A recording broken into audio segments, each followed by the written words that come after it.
Tony FS membacakan, Om Ras mengisahkan. Bismillah, Assalamualaikum, keluarga terkutuk. Sebuah kisah dari Om Ras. Dan sebelum kita masuk ke selengkapnya, kita harus berdoa dulu ya. A'udzu bikalimatillahit tammati min syarri ma khalaq. Bismillahirrahmanirrahim. Wa huwas samiul alim. Allahumma shalli ala sayyidina Muhammad sallallahu alaihi wasallam. Ini dia selengkapnya keluarga terkutuk. Maumu itu apa sih, ha? Bentak seorang laki-laki berusia sekitar 45 tahunan pada seorang laki-laki yang sebaya dengannya juga. Kau yang sebenarnya mau apa? Datang-datang ke rumah orang malah marah-marah tidak jelas, tidak tahu adat, tidak punya sopan santun. Balas si lelaki tersebut sembari menunjuk-nunjuk ke arah wajah si lelaki yang satunya.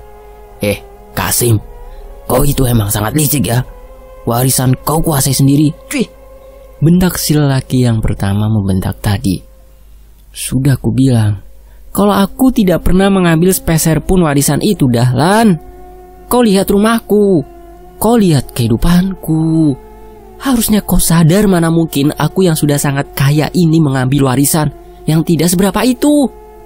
Tidak ada untungnya bagiku, Dahlan, jawab si lelaki yang dipanggil Kasim tersebut. Cuy, bisa-bisanya kau mengelak dengan semua bukti yang mengarah padamu, ujar Dahlan. Dan di saat tengah beradu mulut, kedua kakak beradik kandung itu pun langsung dilerai oleh istri mereka masing-masing. Lalu datanglah beberapa saudara mereka yang lainnya, yang juga ikut melerai keduanya. Sudah, kalian ini sudah tua, masih saja mengurusi hal yang tidak penting.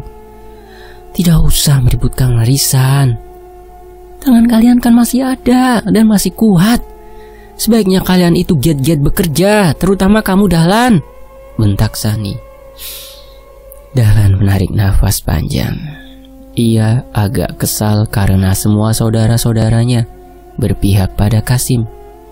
Kemungkinan karena Kasim adalah yang paling berduit di antara mereka berenam. Dahlan pergi dengan rasa kesal di hatinya. Bunyi langkahnya beradu dengan bebatuan di halaman rumah tersebut.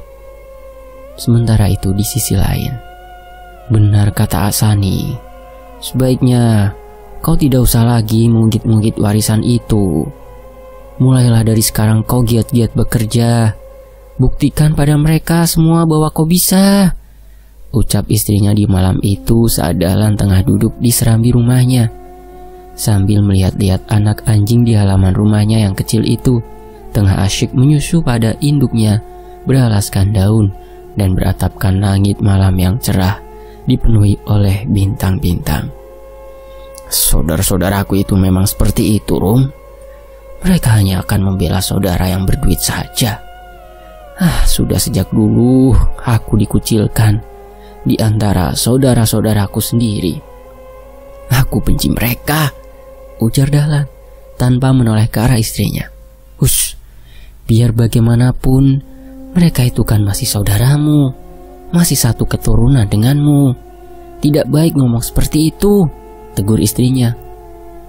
Tadi di jalan aku bertemu Hendrik. Aku tidak tahu apa salahku padanya sehingga dia mengataiku anjing. Padahal selama ini kalau aku punya uang atau makanan selalu aku bagikan rata antara dia dan anak-anakku, ucap istrinya sedih. Mereka itu memang keterlaluan. Tidak seharusnya mereka mendidik anak-anak mereka untuk berkata kasar pada orang yang lebih tua. Apalagi itu adalah kamu, istriku, yang berarti masih tantenya, ujar Dahlan tak terima istrinya dikatai anjing oleh keponakan kandungnya sendiri, si Hendrik. Sudahlah, aku ikhlas. Kalau memang aku ada salah, aku akan minta maaf pada mereka, kata istrinya seraya mengunyah singkong rebus yang dimakan dengan parutan kelapa. Lagi pula sudah sewajarnya kita yang tuturnya lebih muda meminta maaf pada mereka, walaupun kita tidak salah, kan? Lanjut istrinya. Sudahlah, jangan bahas mereka lagi, ujar Dahlan. Oh ya, besok aku akan pergi beberapa hari lamanya. Jadi malam ini aku akan tidur lebih dulu, kata Dahlan. Memangnya mau pergi kemana? Kau tahu saudara-saudaraku kan? Walaupun kita hidup susah, mereka tidak akan pernah mau membantu kita. Bahkan pada anak-anak kita. Kuharap kau mengizinkan kepergianku, jawab Dahlan seperti menyembunyikan apa tujuan dia pergi. Mendengar jawaban dari suaminya, Unyi tersenyum senang. Unyi mengira suaminya pasti akan berangkat mencari kerja ke desa lain. Lalu dengan bibir yang masih tersenyum, Unyi mengangguk di hadapan Dahlan. Sementara itu, saat matahari baru muncul, Dahlan sudah bersiap untuk pergi, diantar oleh istri dan 4 anaknya. Selama aku pergi, jangan pernah kamu temui mereka. Jaga anak-anak. Jangan biarkan mereka bermain dengan anak orang-orang sombong itu, pesan Dahlan sebelum pergi. Singkat cerita, 2 minggu telah berlalu. Hari itu, Naris dan ketiga adiknya sedang duduk menunggu kepulangan ibu mereka yang tadi pamit untuk mencari pinjaman beras pada temannya. Dari kejauhan, mereka melihat seseorang yang sedang berlari menembus derasnya hujan menuju ke arah mereka. "Itu Mama," ujar Susi senang, berharap ibunya membawa sedikit beras untuk mereka makan. Tetapi setelah ibunya sudah dekat, mereka tak melihat bungkusan atau sesuatu yang ibunya bawa. Itu berarti bahwa ibunya tidak mendapatkan pinjaman beras. Dengan wajah lesu, Irwan memegangi perutnya yang tidak masuk apa-apa selain air hujan sejak kemarin. "Maaf nak, Mama tak mendapat pinjaman beras," isak ibunya dengan suara menggigil. "Ma, aku minta izin. Aku mau minta tolong pada Paman Fadli. Aku tidak tega melihat adik-adik kelaparan," ucap Naris. "Jangan, Riz. Ayahmu kan sudah melarang kita agar tidak menemui paman-pamanmu lagi," jawab ibunya. "Ma, hanya sekali ini saja ya, Ma. Kasihan adik-adikku." Unyi melihat wajah anak-anaknya bergantian. Lalu dengan sangat terpaksa ia mengangguk. Namun di saat Naris ingin pergi, Unyi menahannya. "Kau jaga adik-adikmu, biar Mama yang kesana," ujarnya seraya mengelus pipi Naris tanpa menghiraukan hujan yang semakin deras dengan rasa dingin yang teramat sangat sehingga membuatnya menggigil di tengah hujan. Ia terus berlalu hingga saat kakinya sudah benar-benar tak kuat menahan beban tubuhnya lagi. Ia pun terjatuh. Unyi berusaha bangkit. Sambil menangis ia memukul-mukul kakinya. Hingga akhirnya saat teringat wajah anak-anaknya di rumah, Unyi mulai semangat lagi. Singkat cerita, sampailah ia di depan pintu rumah Fadli. Terdengar suara tertawa-tawa gembira dari dalam. Unyi mengetuk pintu rumah tersebut, namun tak ada jawaban dari dalam. Unyi pun terus menggedor-gedor pintu sampai beberapa saat kemudian pintu rumah itu terbuka.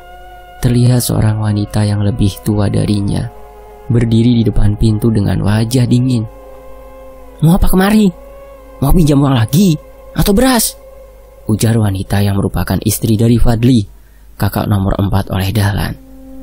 Air matanya Unyi mengalir saat mendengar jawaban dari Barsiah. Ia menggigit bibirnya, tubuhnya berguncang. "Sudahlah, jangan kebanyakan basa-basi. Katakan saja kau mau apa kemari," ujar Barsiah. "Siapa?" tanya seseorang dari dalam rumah. Suaranya tak asing. Itu adalah suara Sani, saudara tertua suaminya. Dan saat pintu dibiarkan terbuka lebar, ternyata benar saja. Di dalam rumah itu saudara-saudara suaminya sedang berkumpul menghitung uang. "Ini nih istrinya Dahlan," jawab Barsiah. "Suruh dia tunggu di luar," ujar Kasim. "Di luar kan hujan deras. Biarkan saja Unyi masuk. Lagi pula mereka juga punya hak," ujar suara Farida. "Dia kan basah-basahan. Biarkan saja dia menunggu di luar. Ini juga uangnya akan kita bagikan kok," ujar Kasim seraya menghitung uang-uang yang bertumpuk-tumpuk itu. Setelah menunggu beberapa saat, akhirnya Kasim berjalan keluar. Di tangannya tergenggam uang yang lumayan banyak kala itu. "Berhubung kau kemari, jadi Ini uang hasil penjualan tanah warisan akan kutitipkan padamu saja, ujar Kasim seraya memberikan uang pada Unyi. Dengan tangan gemetar, ia menerima uang tersebut. Bilang pada suamimu ya, jangan menuduh aku culas atau apapun. Karena kalau aku culas dan licik, uang ini tidak akan kuberikan pada kalian, ujar Kasim agak kasar. Namun perkataan kasar itu tidak diambil hati oleh Unyi. Ia sangat senang karena ia mendapatkan uang bisa digunakan untuk membeli beras. Setelah berkata seperti itu pada Unyi, Kasim langsung masuk ke dalam rumah. Sementara Unyi masih berada di luar. Ia bergegas berlari menuju ke arah warung untuk membeli beras dan makanan. Dalam hatinya ia sangat senang karena anak-anaknya bisa makan. Di sisi lain, hari-hari terus berlalu. Tak terasa sudah 40 hari, dan Dahlan pun akhirnya kembali pulang. Namun tak ada yang berubah darinya. Ia masih lusuh dan semakin bertambah kurus. Namun tatapan dan auranya terlihat sangat berbeda. Tatapannya tajam dan mampu menundukkan setiap pasang mata yang beradu pandang dengannya. Kepulangan Dahlan yang tidak membawa apa-apa itu ditertawakan oleh saudara-saudaranya. Tapi ia tak peduli. Dahlan tetap mengerjakan apa yang seharusnya ia kerjakan. Dan hampir setiap harinya selalu ada orang-orang berdatangan ke rumahnya. Dan orang-orang yang datang itu bukanlah dari desa mereka, melainkan orang-orang jauh. Gosip pun mulai beredar di kalangan warga-warga desa. Bermacam-macam pendapat mereka pada keluarga Dahlan.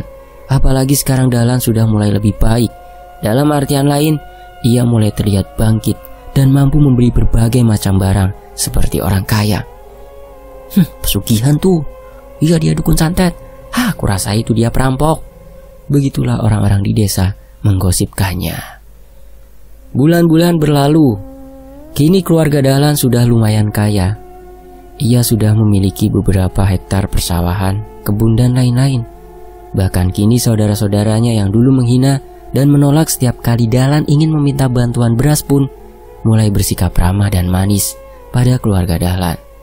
"Lan, aku ingin pinjam uang untuk biaya pernikahan Anti. Karena uang yang dulu dikasih besanku sudah habis. Kubelikan tanah," ucap Usup memelas. Dahlan tersenyum, lalu mengisap rokoknya dalam-dalam. Asap rokok mengepul keluar dari mulut dan hidungnya. "Dulu, sewaktu aku masih susah dan miskin, kalian selalu menolak ketika aku meminta tolong. Walau itu hanya segenggam beras. Sementara dengan Kasim, kalian selalu membanding-bandingkan dia dengan aku. Selalu membangga-banggakan dia karena dia lebih kaya dibanding kita semua. Kalian menghina dan mencaci maki aku dan keluargaku. Dan di saat aku sudah bangkit dan berusaha sendiri, kalian ingin meminta belas kasih padaku? Aku sadar bahwa rasa persaudaraan kalian itu hanya ada jika salah satu di antara kita kaya. Yang berarti aku juga belajar dari kalian. Saudara memang saudara, tapi harta tidaklah memiliki hubungan saudara. Dan maaf saja, aku tidak bisa meminjamkan uang untukmu," ujar Dahlan. Mendengar perkataan Dahlan, Usup bergegas berdiri dan pulang tanpa pamit. Dahlan hanya tersenyum sinis melihat saudaranya pulang dengan tangan kosong. "Begitulah aku dulu," batinya memandang Usup. 2 bulan setelah penolakan Dahlan untuk meminjamkan uang pada Usup, mendadak anak sulung Dahlan jatuh sakit. Kulitnya ditumbuhi bintik-bintik berisi nanah yang jika pecah maka akan membentuk koreng yang mengeluarkan bau yang sangat busuk. Naudzubillah min dzalik. Dan kulit dan dagingnya akan rontok hingga memperlihatkan tulangnya. Keadaan putri sulungnya yang semakin hari semakin bertambah parah itu membuat Dahlan dan Unyi sangat sedih. Berbagai macam cara pengobatan, dari yang murah hingga yang paling mahal, sudah dilakukan, namun tidak ada hasil. Hingga suatu malam, Dahlan menyadari sesuatu. Dan malam itu juga ia membawa putrinya Naris ke suatu tempat, dibantu oleh seorang anak buah kepercayaannya. Sementara istri dan anak-anaknya yang lain dia suruh untuk menunggu di rumah saja. Singkatnya, setelah berjalan cukup lama, akhirnya mereka sampai di sebuah rumah kecil di tengah hutan. Saat mereka memasuki teras rumah tersebut, tiba-tiba terdengar suara kepak sayap burung malam yang diiringi oleh suara-suara ayam yang riuh dari atas pohon. "Saya datang, Bah," ujar Dahlan. Saat pintu terbuka, keluarlah seorang laki-laki tua yang diperkirakan usianya sudah hampir seabad, dengan tato di bagian dada dan bahu serta lengannya. "Banyak sekali yang mengikutimu kemari, Dahlan," ucap si lelaki tua. Anak buah Dahlan segera menengok ke belakang, namun ia tak melihat apapun. Si lelaki tua terkekeh. Lalu ia menyentuh di pertengahan antara dua alis si anak buah Dahlan dengan jempol tangannya. Ada sesuatu yang aneh saat si lelaki tua itu menyentuh pertengahan antara alisnya. "Sekarang, coba kau lihat lagi ke belakangmu," suruh si lelaki tua. Saat ia menengok ke belakang, ia tersentak kaget dan hampir saja membuat tandu yang digunakan untuk membawa Naris terjatuh ke lantai. Apa itu?" tanyanya panik dan takut. "Itu adalah mereka yang mengikuti kalian sampai kemari," jawab si lelaki tua. "Ayo, bawa masuk anakmu," ujarnya lagi. Setelah tandu sudah diletakkan di tengah ruangan, si lelaki tua pun membuka kain penutup yang digunakan untuk menutupi tubuh Naris. "Dia disantet," ujar si lelaki tua seraya mengambil seekor ulat yang sedang merayap di koreng Naris. Lalu, tanpa rasa jijik, ulat itu dimasukkan ke dalam gelas yang berisi air. Dan setelah dimantrai, si lelaki tua itu langsung menyuruh Dahlan untuk meminumnya. Awalnya Dahlan ragu-ragu, karena bagaimanapun ia merasa jijik. "Kau tak perlu jijik. Ini bukanlah ulat asli. Jika kau meminumnya, kau akan tahu siapa yang telah mengirim penyakit untuk anakmu," ujar si lelaki tua. Dengan wajah meringis, Dahlan mengambil gelas yang diberikan si lelaki tua. Lalu dengan mata tertutup, ia langsung meminum air tersebut sampai habis. Anak buah Dahlan yang melihat itu semua langsung muntah. Tiba-tiba, bulu-bulu di tubuh Dahlan merinding, dan raut wajah Dahlan yang tadi terlihat jijik kini berubah menjadi merah padam. Tangannya mengepal. Lalu beberapa saat kemudian, punggung Dahlan ditepuk keras oleh lelaki tua dan Dahlan memuntahkan cairan berbau busuk. "Kau kenal siapa mereka, ha?" tanya si lelaki tua tersenyum. Mereka saudaraku," jawab Dahlan, tak percaya dengan apa yang telah saudaranya lakukan terhadap anaknya. Si lelaki tua mengangguk. "Aku mohon, Bah, sembuhkan anakku. Apapun syaratnya, pasti akan aku lakukan," ucap Dahlan memohon. "Kita butuh banyak persiapan," jawab si lelaki tua. "Katakan saja, Bah, aku akan lakukan apapun itu," ujar Dahlan cepat. "Pertama-tama, aku butuh 7 ekor ayam hitam dan 7 ekor ayam putih, 7 ekor kelabang, 7 ekor kalajengking, 7 ekor tupai, 7 ekor ambatar yang sudah tua, lalu kumpulkan 7 utin lebah. Seperti senjata untuk menyengat, biasanya digunakan lebah untuk menyengat. Dan kedua, aku butuh 7 kumbal tanah kuburan berusia 100 tahun, 7 tetes darah murni gadis yang masih perawan, tapi ingat, jangan sampai membunuhnya, 7 helai rambut perjaka. Dan syarat yang ketiga, carilah janin anjing dan kucing sebanyak 7 ekor, ujar si laki tua. "Apa kau sanggup?" tanyanya. Dahlan terdiam. Pikirannya langsung melayang memikirkan persyaratan yang harus ia penuhi itu. "Sangat sulit, Bah. Apa tidak ada syarat yang lain?" tanya Dahlan. Si lelaki tua menggeleng. Ia menarik nafas panjang. Santet yang dikirim pada anakmu ini sangat kuat jika tidak melibatkan iblis. Ya, sebenarnya ini makhluk ada namanya teman-teman. Tapi dari kemarin Om Ras ngalamin kejadian aneh terus saat nyebutin nama makhluk ini. Jadi kita sebut saja dia iblis ya. Anakmu tidak akan selamat jika tidak melibatkan iblis, ucap si laki tua. Dahlan mengusap kepalanya. Air matanya mulai keluar lagi. Aku tidak menyangka karena uang mereka setega itu pada anakku, gumam Dahlan. Siapa yang bisa mengetahui isi hati manusia? Bisa saja orang yang selama ini dikira baik, tapi malah menusuk dari belakang. Aku pun dulu juga pernah merasakan hal yang sama dengan yang kau alami sekarang. Mereka merampas kebahagiaanku. Mereka membunuh anak istriku. Mereka menuduhku dengan keji hingga aku hampir dibunuh oleh warga desa. Dan pada saat itu, iblislah yang menolongku. Dia membantuku untuk membalas dendam.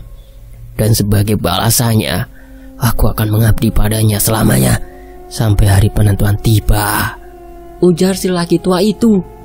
Saat mereka masih terhanyut dalam pikiran masing-masing, tiba-tiba tubuh Naris mengejang, matanya melotot, dan sesaat kemudian darah hitam menyembur dari dalam mulutnya.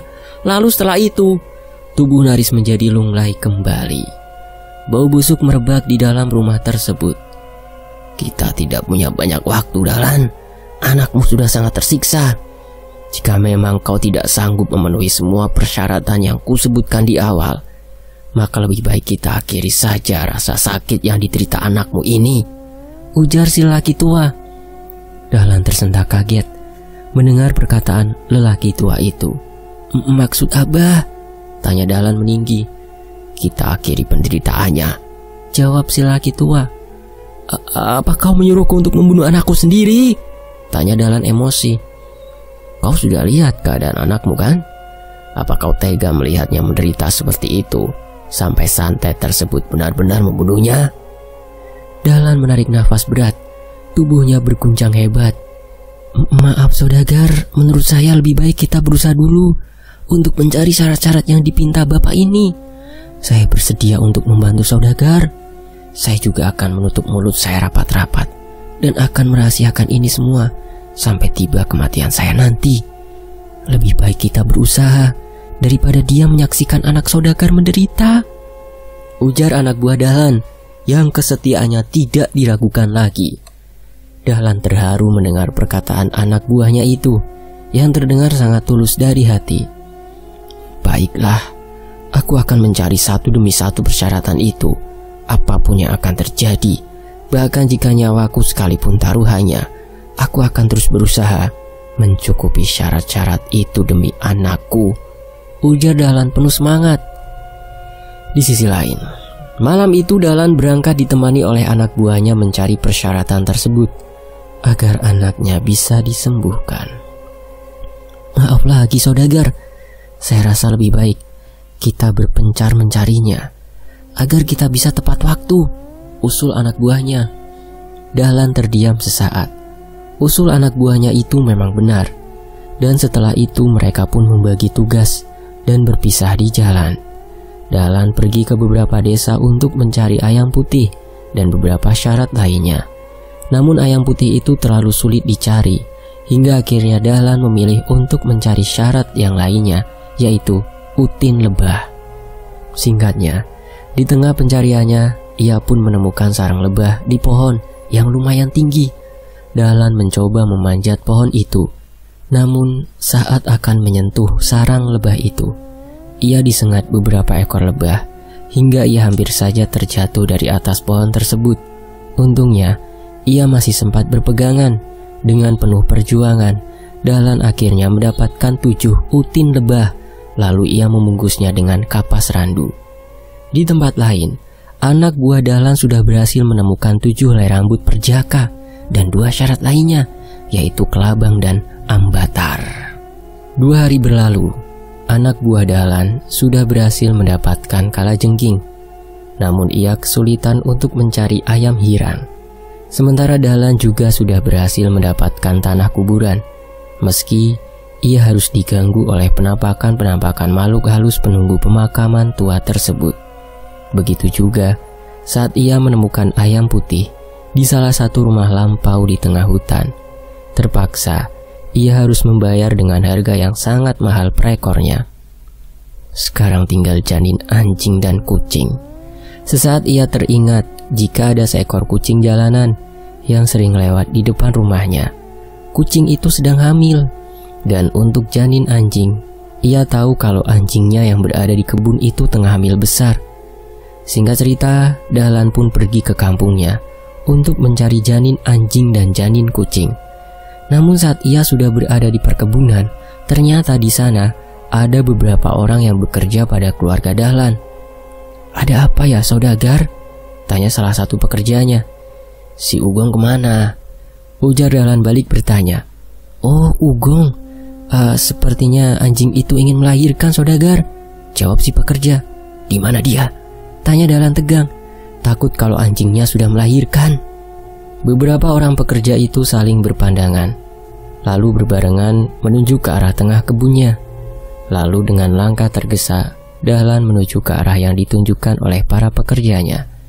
Ia mencari-cari anjing tersebut dan berharap anjing itu belum melahirkan.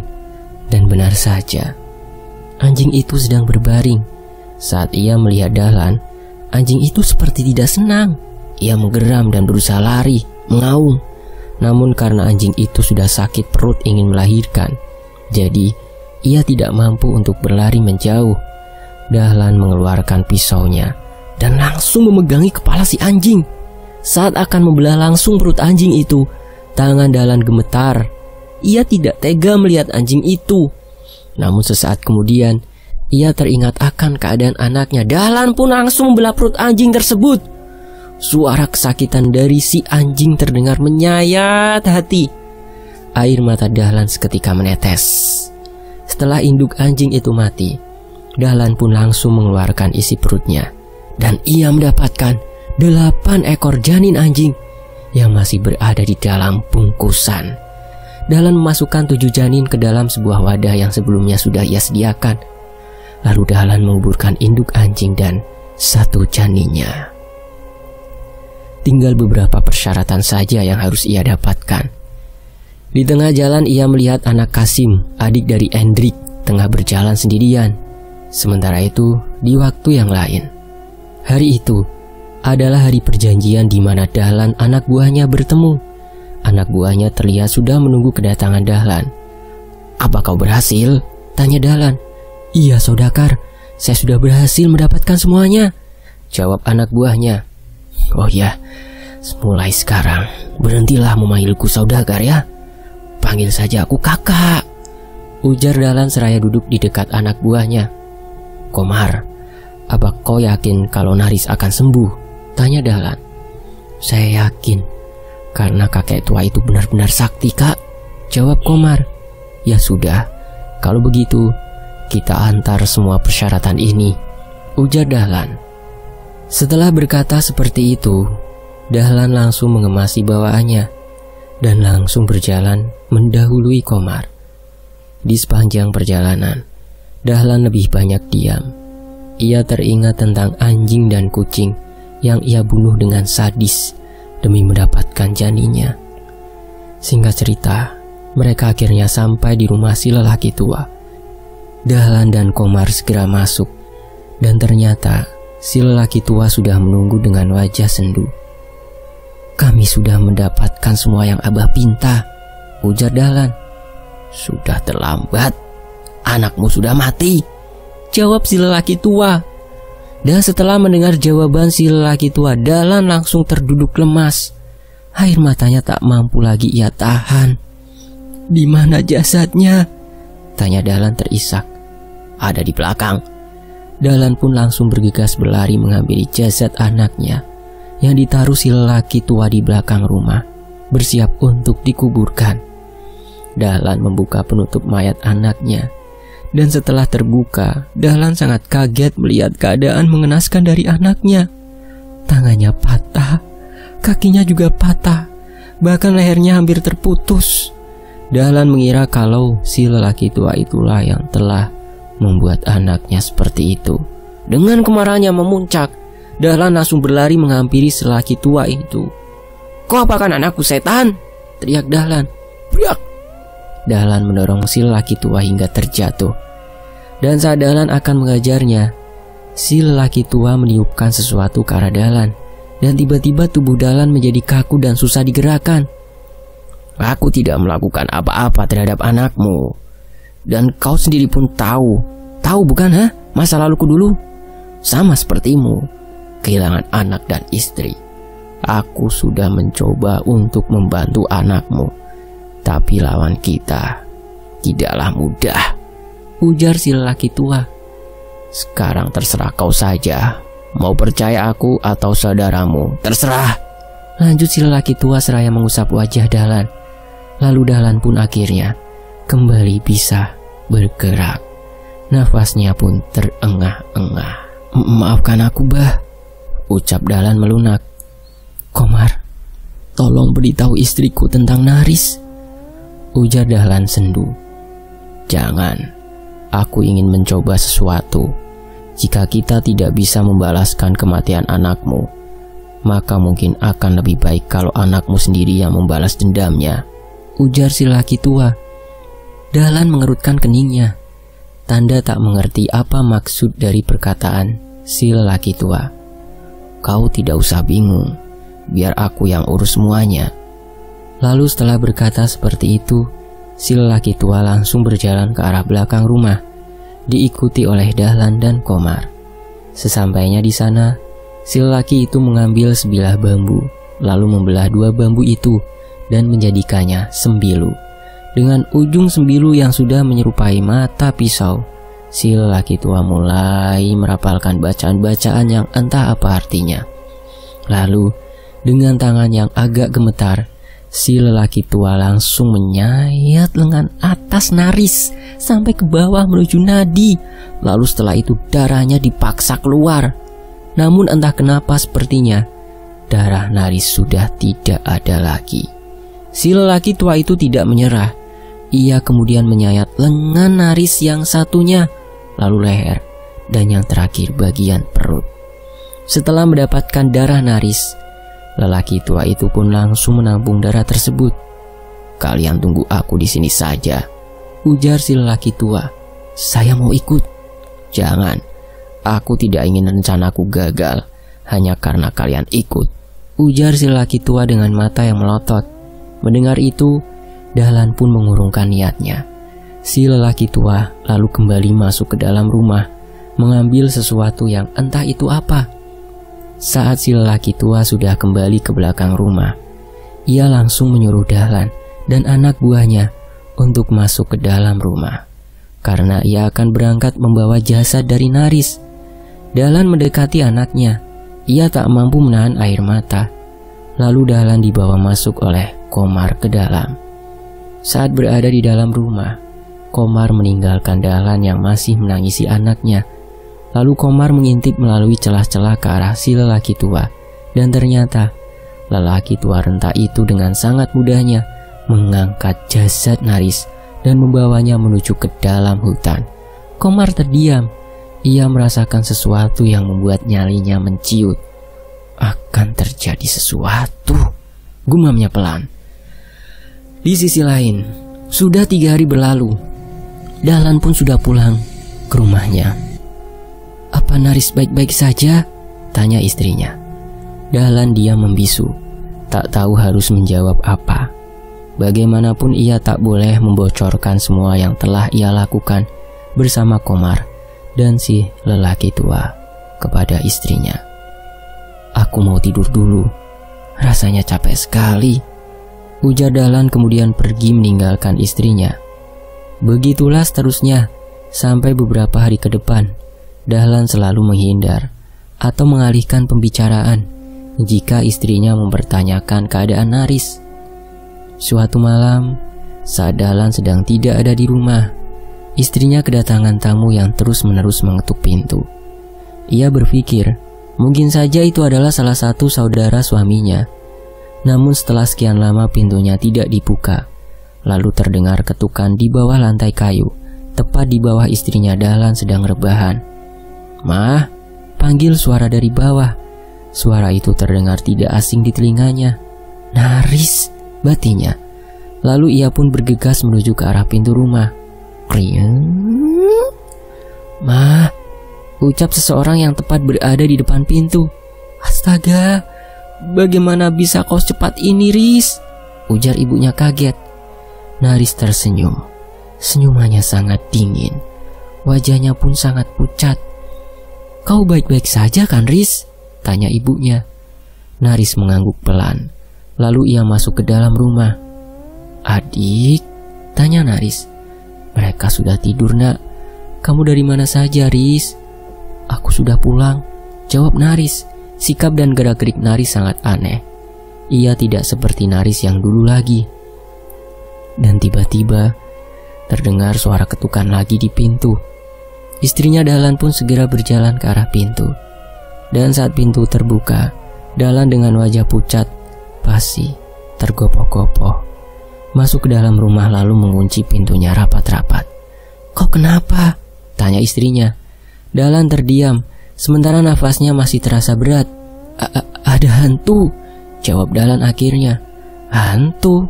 Ah, mana? Tidak ada apa-apa." Dahlan kembali terdiam.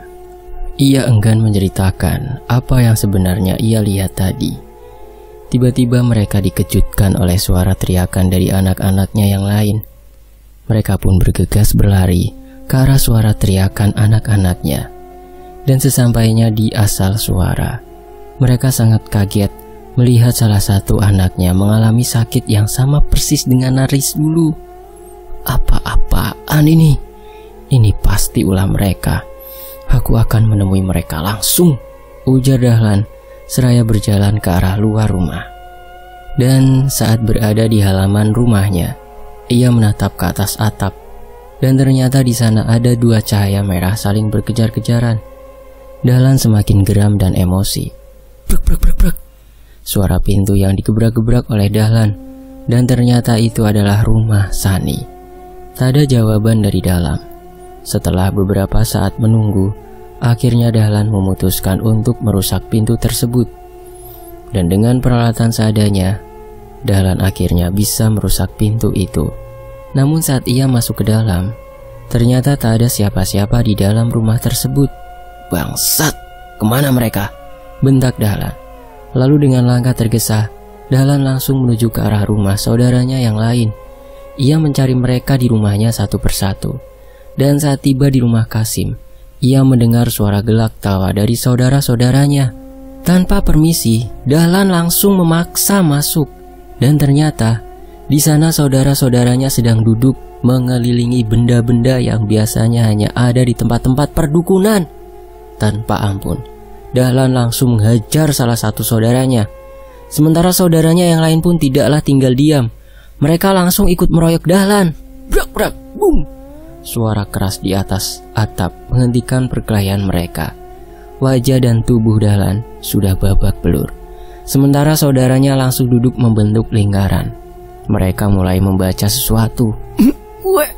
Sani memuntahkan cairan berbau busuk, mirip seperti danur pada orang mati. Sani terlihat sangat tersiksa. Namun ia tetap harus merapalkan bacaan-bacaan itu agar mereka terlindungi dari serangan gaib dari musuh, yaitu pihak yang membela Dahlan. Dan Dahlan pun tahu jika serangan-serangan itu pasti dari si lelaki tua di tengah hutan.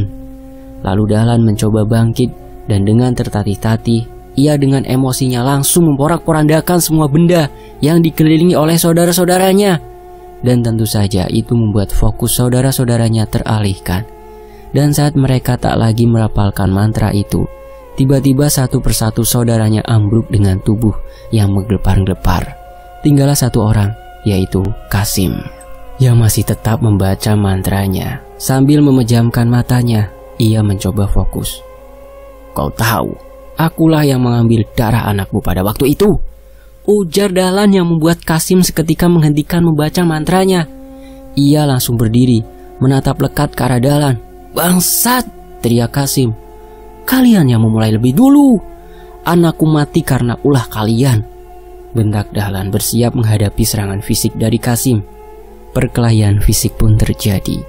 Keduanya bergulat, namun Dahlan sudah sangat lemah untuk melawan Qasim. Dan saat ia sudah kalah, Qasim pun sudah bersiap untuk membunuhnya. Tiba-tiba Qasim terbatuk. Dari telinga, mata, hidung, dan mulutnya mengeluarkan darah segar bercampur nanah. Lalu Qasim pun ambruk.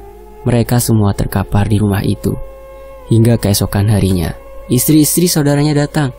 Dan saat melihat suami mereka tidak bernyawa lagi itu, berteriak histeris. Apalagi saat mereka melihat Dahlan. Mereka mengira Dahlanlah pembunuh saudara-saudaranya. "Kau pembunuh!" teriak ipar-ipar Dahlan. Dahlan yang sudah agak mendingan itu pun langsung pergi dari rumah tersebut saat ipar-iparnya masih menangisi kematian suami-suaminya.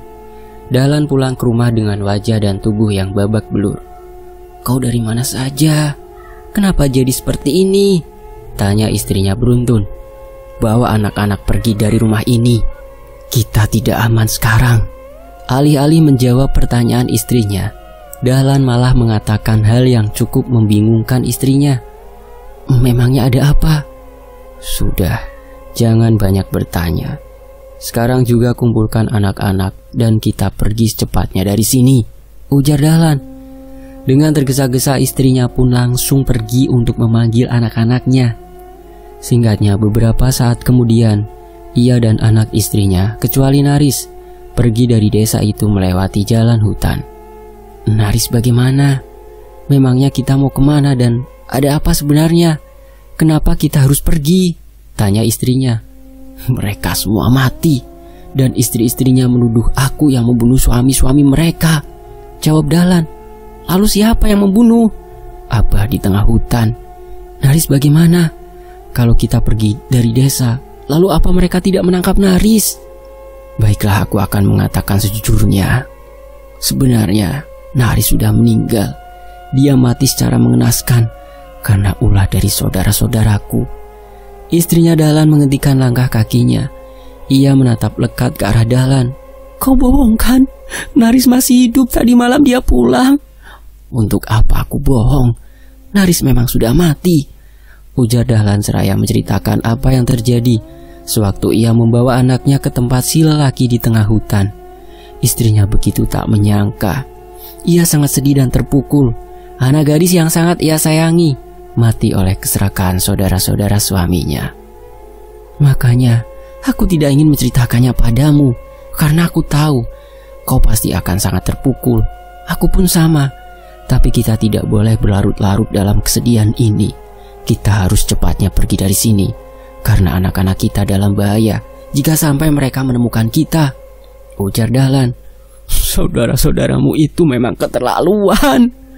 "Iya, tapi sekarang lebih baik kita pergi," seraya menarik istri dan anak-anaknya. Singkat cerita, setelah berjalan lumayan jauh, mereka pun akhirnya sampai di tempat si lelaki tua. Mereka langsung disuruh masuk dan anak mereka yang terkena penyakit gaib itu pun langsung diobati. Dan untungnya belum terlalu parah seperti Naris dulu. Mereka sudah membayar apa yang sudah mereka perbuat, ucap si lelaki tua tersenyum puas. Dan sejak saat itu keluarga Dahlan tinggal di rumah si lelaki tua. Sampai akhirnya mereka bisa mendirikan rumah tepat di samping rumah si lelaki tua. Hingga tahun-tahun berlalu, tak ada satupun orang-orang di luar sana yang mengetahui kabar Dahlan dan keluarganya. Dan kisah ini pun selesai. Semoga ada hikmah yang bisa diambil di dalam cerita ini. Terima kasih Om Ras, terima kasih teman-teman. Tony FS pamit. Wassalamualaikum warahmatullahi wabarakatuh. Alhamdulillahirrahmanirrahim.